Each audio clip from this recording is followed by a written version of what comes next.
Hello, everyone, and welcome to a musicless open to Real Talk on 92.5 WLSD The Vault. It's going to be a fun night, a good show, and I'm excited to get into the movie and talk about the movie. Now, before we get into tonight's movies, please go to all of our social media pages. That is the Facebook, Spotify, YouTube, TikTok, and Instagram. We're going to go back in time a little bit tonight. Don't we all wish that we could at some point? We're going to be speaking of the 1997 Michael Douglas movie, The Game. Now, this is a little movie that is under the radar of a lot of people's, under a lot of people's radar, I guess, in that it is it's not mentioned a lot in Michael Douglas's filmography, and it's directed by a little director named David Fincher. I almost said Christopher Nolan, and I'm like, why would I say that? But David Fincher is the director of this little hidden gem of a movie. And it is about a wealthy San Francisco banker is given the opportunity to participate in a mysterious game. Then his life is turned upside down as he begins to question if he might really be concealed, if he really might be a conspiracy against him to destroy him. So like I said, we have director David Fincher. And, originally I didn't know exactly what film that I was going to talk about this week on the show. And, I'd watched The Crow, which we had already delved in to The Crow this past summer. And I know we did Napoleon Dynamite a few weeks ago. Last week we did Spring Breakers. So this week I didn't really know what to do. I haven't been watching a movie per day like I had been doing. Life has kind of happened, so I've been, slacking a little bit, watching a movie maybe every 2 or 3 days. But I came across The Game, which I'd seen in the theaters when it came out in 1997 on a Friday in the matinee in Coburn, Virginia, if anyone remembers down there. So I was in the middle theater, and I usually sat about the midway, probably I think row 4 or 5, next to the aisle. I went by myself, as I often did, and I still do. I don't mind going to films and movies by myself at all. It doesn't bother me in the slightest. But I went in, and it was only a few people there, and this was one of the few movies where at the end of the film, one of the patrons got up and they were like, what the F is this? And they were talking about the ending of the movie. Another film that I'd went to see, which we jumped into a few weeks ago, which was American Psycho. The same thing happened. I happened to be in a screening of that, watching that, and then lo and behold, one of the customers was like, what the F is this? What is this? What's going on? What was this movie that we just saw? And The Game happens to be one of those films. And if you've seen it, then you know exactly what I'm talking about. And if you haven't, I suggest you listen to the show, and then you go on IMDb, and then you look up, and if you decide you want to dive in, then please go ahead and do so. But let's dive into a little bit of the statistics, or not statistics, but a little bit of the insight into the film. Like I said, it was directed by David Fincher. David Fincher, the director of such films as Alien 3, Seven, The Game, Fight Club, Panic Room, Zodiac, The Curious Case of Benjamin Button, The Social Network, The Girl with the Dragon Tattoo, Gone Girl, Mank, and most recently, The Killer, which we reviewed a few weeks back. I guess not a few weeks, but a couple months back in early December. So this was David Fincher's third feature film. And it was supposed to be made before Seven. But Brad Pitt became available. So therefore, David Fincher went ahead and did Seven before completing and starting on the game, which actually helped the game secure a bigger budget and make it a little bit more elaborate, because Seven was such a big hit movie.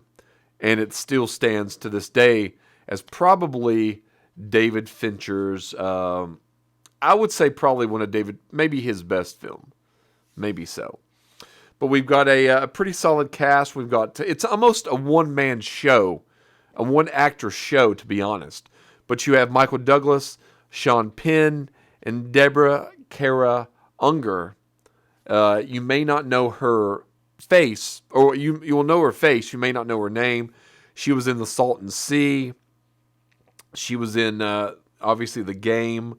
And there's a couple of other things I've seen her in. I can't think of any right now, to be honest with you. But it's a face that you've seen. But it's basically a Michael Douglas movie. Michael Douglas is virtually almost in every scene of the movie. And he does play, this character very well. He did this character, not exactly, but in Disclosure, Don't Say a Word, Murder, I'm trying to think what it was called. Dial M for Murder was the movie it was based on, but he was in a movie as well with Gwyneth Paltrow and himself. It'll come to me later in the show. So Michael Douglas was kind of known for playing these socialites, playing these businessmen, successful, upper wealthy businessman. And that's no exception here. He excels. Now, Sean Penn, going back, this is a younger Sean Penn, and you can definitely tell it. I watched the game last time before 2 days ago, was probably 3 years back. And Sean Penn, he does a good job, as he does in most films, but he's only in this. This is more of a glorified cameo, to be honest. He's in about 3 scenes of the film. But his character, Conrad, which is Michael Douglas's younger brother, sets this whole game, I did that in quotes, into motion. And you never really understand or know, especially if you're Nick Van Orton, which is Michael Douglas's character. Conrad is Sean Penn. And Christine, or Claire, there's 2 names that the character played by Deborah Kara Unger. So Sean Penn's character is kind of the one that gets this entire film in motion, to be honest with you. We'll get into that in just a moment. Let's talk a little bit about the facts of the game. Like I said, David Fincher originally planned to make the game before Seven. But once Brad Pitt became available, Fincher shelved the film until Seven was complete. And that's what I said at the very beginning of the show. I actually forgot that I included that in the facts. Stupid me. Sorry about that. Despite the success at the box office and cult following, David Fincher has admitted in interviews that he is not extremely proud of this film. And, the reason being, he says that it loses a lot of its luster because they never really had a solid third act. And if you go and you watch this film, you could argue that it doesn't. But that's one of the reasons that, the audience member that I spoke of earlier in the movie or show got up at the very beginning and was like, what is this? What did I just witness? How did this come to be at the very end of the film? And I don't know. I might give it away. I mean, it's a movie from 1997. So you have had 27 years to watch this film. So it's not like you've not had a chance to watch it. Anyway, Jonathan Mostow, who probably is best known for Terminator 3 Rise of the Machines was originally set to direct this film in 1993 with the cast of Kyle MacLachlan of Blue Velvet fame or Twin Peaks and Bridget Fonda as Christine. Now, Bridget Fonda, you've probably seen her. She's the daughter of Henry Fonda. But you've probably seen her in Jackie Brown. You've probably also seen her in Single White Female. She's also in The Point of No Return. So she had a little run in the 90s where she was headlining or co-headlining some of these films, but now she's been retired from the movie business for several years. A little bit tidbit is this film is included among American Film Institute's 2001 list of 400 movies nominated for the top 100 most heart-pounding American movies. And that's very true. In this film, it is like sitting on the edge of your seat because you're in the seat of Michael Douglas. Now, he is not a character that necessarily is one that you root for, but you're going through what his character is going through because you don't know any more than his character does in the movie. Nothing is revealed to the audience as it isn't revealed to his character in the film as well. So, after the police load Nicholas and Christine into the ambulance, listen carefully, one of them snickers. This is a clue that the police were involved in the, quote, game. Now, if you're just joining us, The Game is a movie starring Michael Douglas, directed by David Fincher. It came out in 1997. And The Game is very difficult to explain because, as they explain to him in the movie, you're never really sure what the game is. Michael Douglas's character seems to have everything. 600 million. He's a multi-millionaire. He's a banker, and he basically he's an investment banker. So he's basically moving funds from one account to another in these high investment banking financial situations. He has everything seemingly that you would think that money can buy. But he is very isolated, and he has no one really that cares about him, and he doesn't really care about anyone other than himself, making money, living in this large mansion, and he's pretty much isolated and cut off from the rest of the world. That changes when Conrad introduces him to this game. Now, the budget originally of this film was about $30 million. I've found anywhere it is between 50 and 70 million. It's a Polygram film, which at that time, I don't think they're really a studio now, but at that time they were an up-and-coming studio, so they didn't have any kind of box office clout.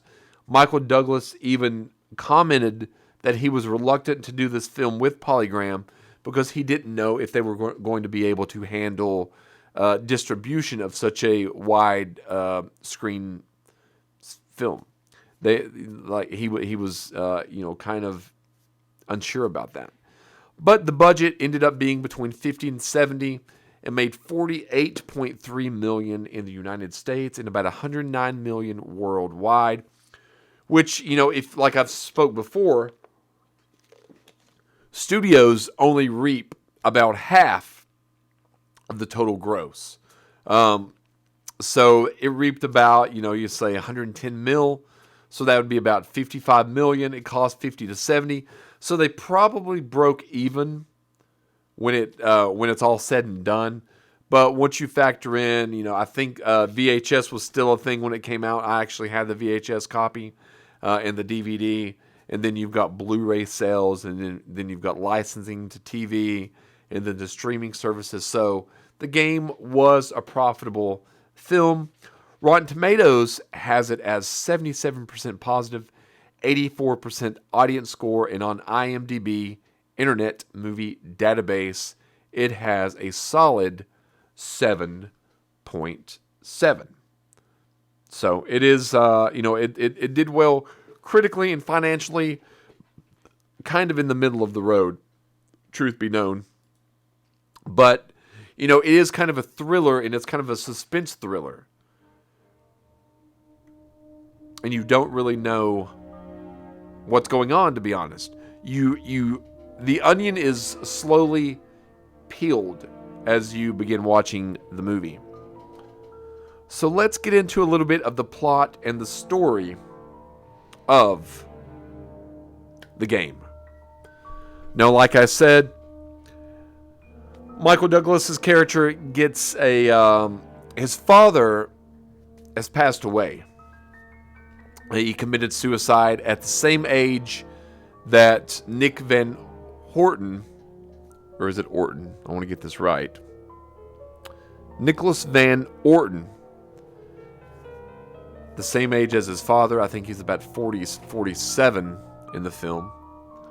And he gets a gift from his younger brother, Conrad. Conrad tells him to go to this place, CRS.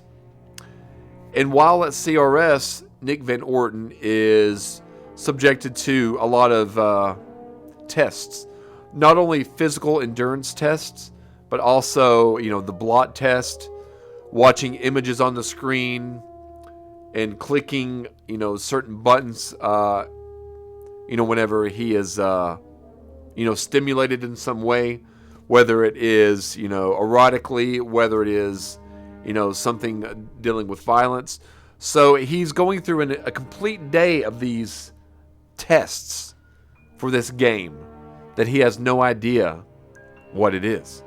Even CRS, the company, says each game is different. Each game is tailored to fit you.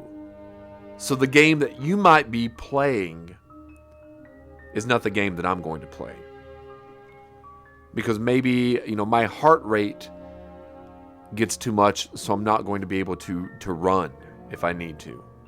So it's tailored to the individual need. Now that really doesn't tell Nick anything. We'll call him Nick. I'm on a first name basis with him. So he goes back to his mansion, and there he receives a box with a clown, ceramic clown, probably a 3-foot ceramic clown. He's sitting there at his house, at his mansion, watching the nightly news, when all of a sudden, the nightly news is speaking directly to him, telling him a few little things like, you're going to receive keys or items throughout. Make sure you hold on to those because they can be used to help you later on. So as the, quote, game starts, weird little things begin to happen which take him out of his normal routine. One of the waitresses at a fancy restaurant that he often dines in spills wine all over his white shirt. Then another waiter, as the waitress that did that gets fired and leaves, he gets a note on his table, follow that girl, don't let her get away. Follow that woman. Once he does follow her out into the street, they witness a man having a seizure. The ambulance arrives and they rush the waitress and Nick along. So each little thing continues to happen. Within the game, Nicholas Van Orton soon thinks that his fortune has been taken. That CRS is in on the entire thing and it's a scam. Even Conrad calls Nick in a panic saying, listen, it's a scam. They're cons. They took advantage of me and they're going to take advantage of you. This is not a game, Nick. This is not a game. I don't know what I've got you involved in, but this is not a game. I'm sorry. So Nicholas Van Orton, he doesn't know what's going on. Is this part of the game? Is the game over and they've taken everything that I've accumulated? He goes back to his house. His house is graffitied inside. Graffitied. excuse me, all these terrible things begin to happen. And Nick doesn't realize whether this is an actual part of the game, or is this a game to make him start actually living life to the fullest? Which is something we often talk about on the Other People's Show. So, you know what? I'm not going to give away the ending of this film. Because as you watch it, I've probably seen it maybe 5 or 6 times throughout the last 27 years. Wow.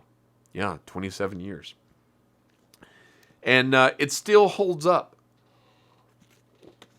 Now, the only thing, even in the film, he's got a cell phone. And there's not a lot of computer technology in it, so it doesn't take you out of the moment. The film doesn't take you out of the moment.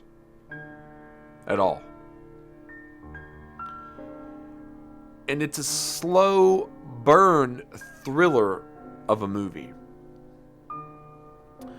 So let's dive a little bit into the characters. We're going to talk about the 3 main characters. We got Michael Douglas as Nicholas Van Orton, Sean Penn as Conrad Van Orton, and Deborah Kara Unger as Christine or Claire. The reason being she's part of the game. And she originally tells Michael Douglas's character Nicholas that her name is Christine, but later clarifies that it's Claire, which I think ends up being her name, her real name. Like I said, Michael Douglas does excel in playing these type of characters.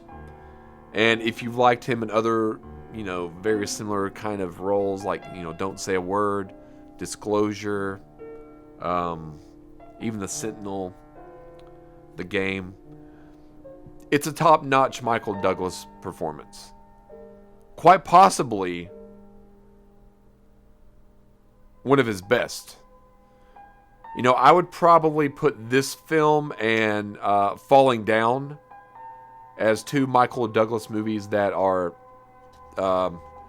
very underrated.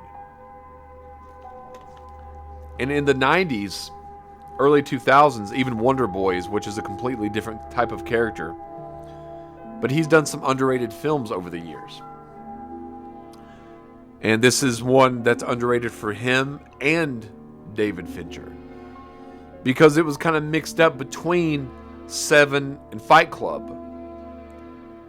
And, although David Fincher has went on to do, many great, good movies since then, I would say the early trio of Seven, The Game, and Fight Club would go against almost any director's 3 consecutive movies like that.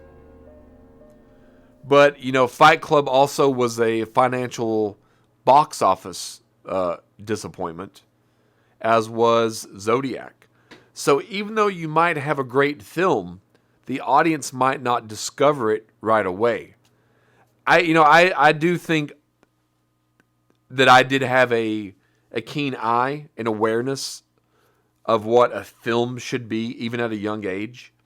In 1995, I was 15. But as a 15-year-old, I did see the genius in the movie Seven, because I did see it twice in the theaters. And, a lot of, and I always had a love for the movies. Like we were celebrating National Dentist Day a few days ago. I wasn't really celebrating, but I'd posted a YouTube video from the Little Shop of Horrors. And that was a film that was seen in the theaters as a kid. Interspace. So a lot of these, a little bit of a demented upbringing as far as the films that were chosen. And that's continued on throughout adulthood as well. But, Sean Penn, he does great as Conrad. Like I said earlier, he's only in a few scenes. And I don't want to say he steals those scenes from Michael Douglas, but they work together. And it is a little bit of a showy performance, but he does a great job. And like I said, he sets the entire film in motion. He comes in at probably, the 15 or 16 minute mark. So that is pretty much the end of the first act. When Michael Douglas's character Nicholas is going to CRS, that is pretty much the beginning of Act 2, and it progresses from there on out. Deborah Unger as Christine, she does a fine job. I've always thought that she was a little bit underrated. No one really knows what to do with her in film. A lot of the film, a couple that I've seen her in, she plays a very similar character. This wasn't a movie where, the movie would have been different had it been other actors involved. Michael Douglas or Sean Penn. With Christine, I think other actresses could have played this just as well. I don't really have any in mind, but, she does a good job. And she works well with Michael Douglas, as she did with Val Kilmer in The Salton Sea as well. Favorite scene or least favorite scene? The opening, the way David Fincher frames a lot of the film. Because and this is something that you'll get on multiple viewings of his movies, is that he pays attention to every little detail. Every little shot is set up in a certain way. Everything that's in the shot is to be in the shot, and there's no throwaway shots in his film. There's nothing that's not supposed to be there. He's also, well known, if you know about directors, as doing multiple takes over and over and over. Stanley Kubrick was another one that did that. But you have other directors like Ed Burns, Woody Allen, or Clint Eastwood, for example, where they just do a few takes and move on. Which, to be honest, as a filmmaker myself, is what I prefer to do as well. I think it makes everyone on set more comfortable, and you get what you need early on, move on. If you edit together and realize, hey, this is not the performance that I need for this section, maybe go back and refilm. But, that's that. But the favorite scene, I like the first act really well. It sets up the isolationism in Michael Douglas's character. His lack of compassion because his dad's friend is failing on his end of the business, and then Nick fires him. So even he's not loyal to business finances partners or anything like that, and he does live a very isolated life where it's basically him, and he's thrust into this, into the world, a world that he has escaped from. I mean, when he's waiting in his limo with 3 different shirts after she spills something on him at one point. So he is a man that gets what he wants, but he's thrust into this. It's almost a 180 or a 360, I guess, of a movie. And I don't want to give away the third act, because you should go into it. It would be like if me giving away the third act of Fight Club. It's not quite to that extreme, but would you want to know what the ending is before going in? Not really in this kind of a movie. And that's one reason that Michael Douglas said that it was one of his favorite movies that he has done, is because the audience doesn't know how this is going to end. The audience doesn't know, just like Nick doesn't know which twists and which turns is going to happen. And that is when it's, when I think it's a good movie as well, because I do remember, even when I went back and watched it, time 2 or 3, I knew how it was going to end, but it's also very interesting in how to get there, because the first time I had no idea. So you notice a little more nuances each time, as with many other films as well. The scene with Conrad when they first meet is really good. There's a taxi cab scene, and I actually saw, how it was filmed, within the San Francisco Bay. That's a really good scene where a taxi cab, the driver just jumps out of the vehicle. and leaves Michael Douglas's character in the back as it, torpedoes toward the bay and crashes into the bay. And Nick Van Orton is forced to somehow save his life. And one of the little pieces, like the keys or the puzzles or, little items that you come across during the game, you might need to keep and use later.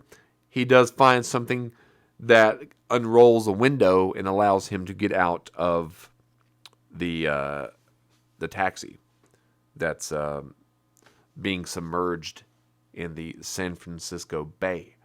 Score, music, I think it's very fitting. It does have a good score. It does have good music, and it's very fitting for the movie. Now, since I've been doing the movie show, I've taken great pride in going back and listening to the scores of a lot of these films.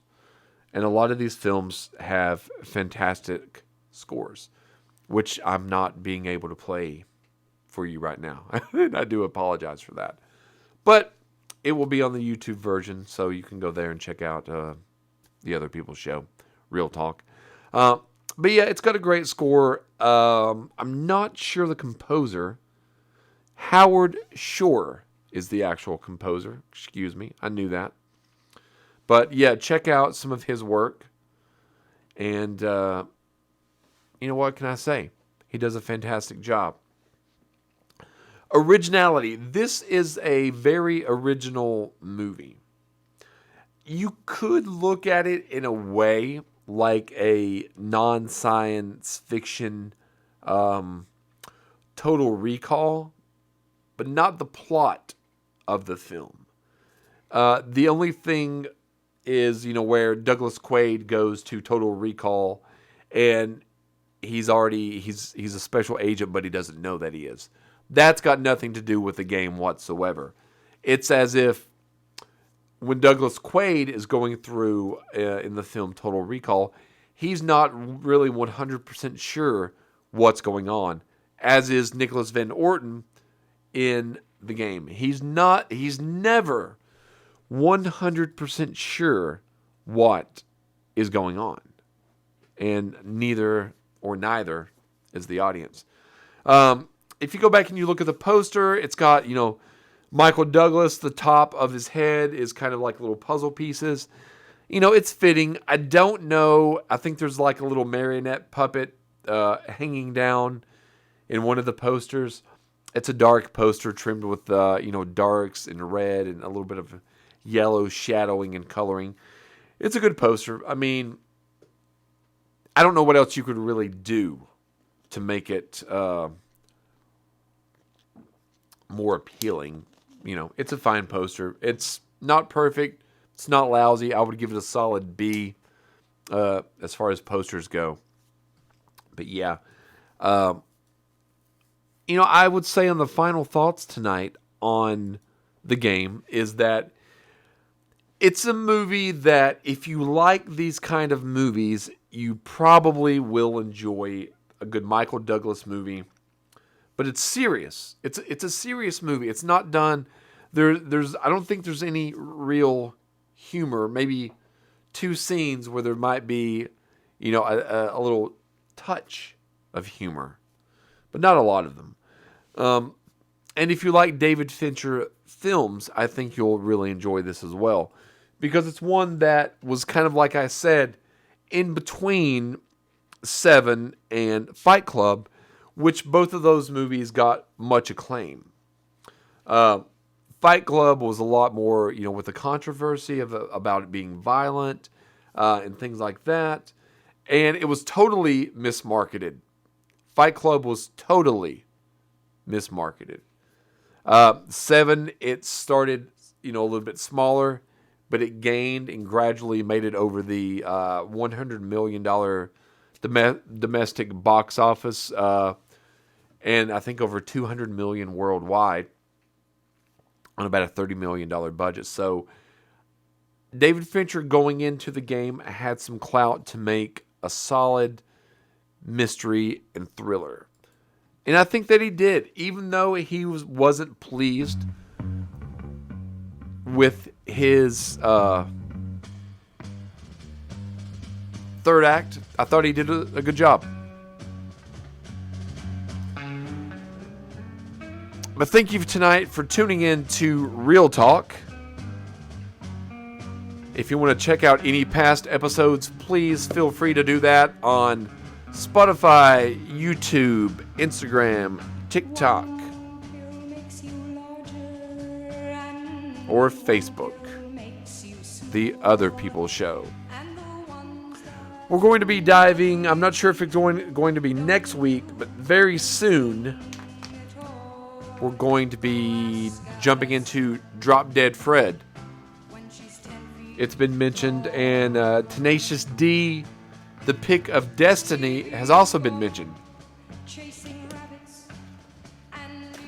So that is what we're going to be diving into. But thank you all for tuning in tonight on 92.5 WLSD The Vault, WLSDradio.com, or AM 1220.